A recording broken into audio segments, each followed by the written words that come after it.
An all-powerful Sith Lord wielding a red saber is now a cute high school girl? Wait, what?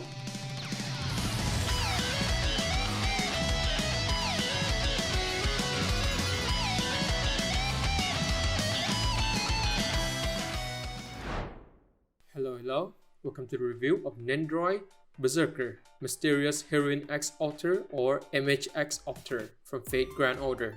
But because Mysterious Heroine X Alter is quite a mouthful, we're gonna call her Echan for simplicity's sake. From the intro, you can probably guess she is a parody of Sith Lord from Star Wars. To anyone familiar with the game and the Fate franchise, she is a Saberface, and this is her first Ascension form. Here's some of her info, and let's talk more about her. So, first off, details. The paint job on this Nendoroid is amazingly done, such as the garter belt on her legs, the strap on the boots, to her scarf. Everything here is just well handled. I cannot spot any kind of bleeding issue. The same could be said to the rest of her accessory.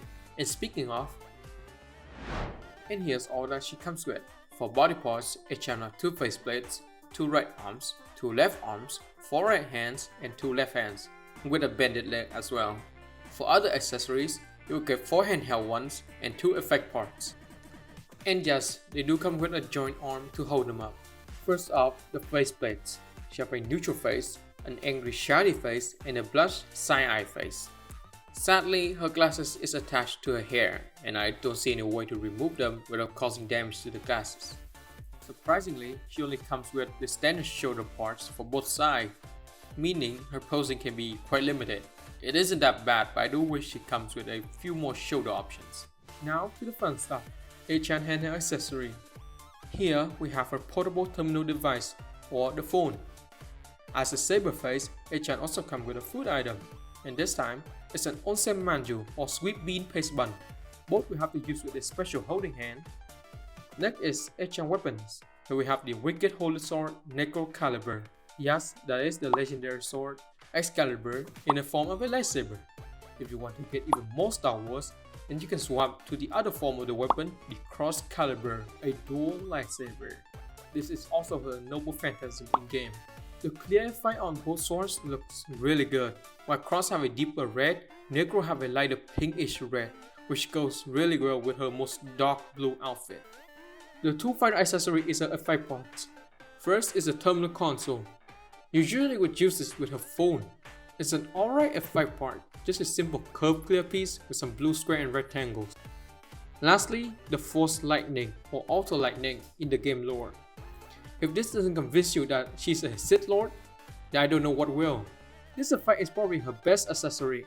The grading here works quite nicely, especially when it is a clear piece, so it will always be highlighted. The effect also made of a softer plastic, so it's quite easily to be attached onto the joint arm.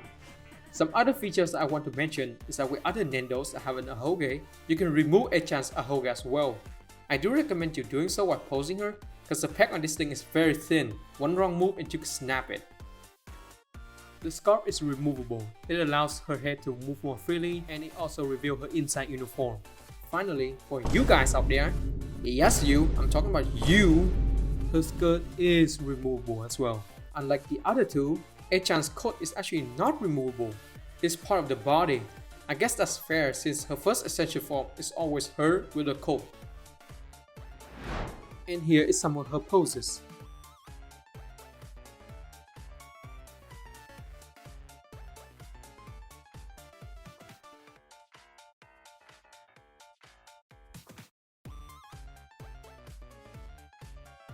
Now for some size comparison, here's one 144 scale Jagan, one 8 scale Atago, and finally one 6 scale Sabermate.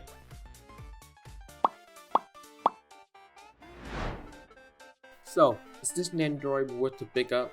I would say yes, big yes in fact. For the price, I got around 6,000 yen. That might sound like a lot of money, but this is the price that's post overseas and mainland shipping. And she is in stock at the time I bought her. With the current exchange rate, she's only around $40, which I guess is standard Nendo price for anyone living in the state or EU. For the quality, the paint is well done. The accessory being an actual molded piece instead of a printed picture is always a plus. and she's fun to play around with. My only complaint is that GSC Shell gives us more shoulder options. Only having 2 of them really hurts her pulsability. But yeah, that's like my only complaint about this Nendoroid.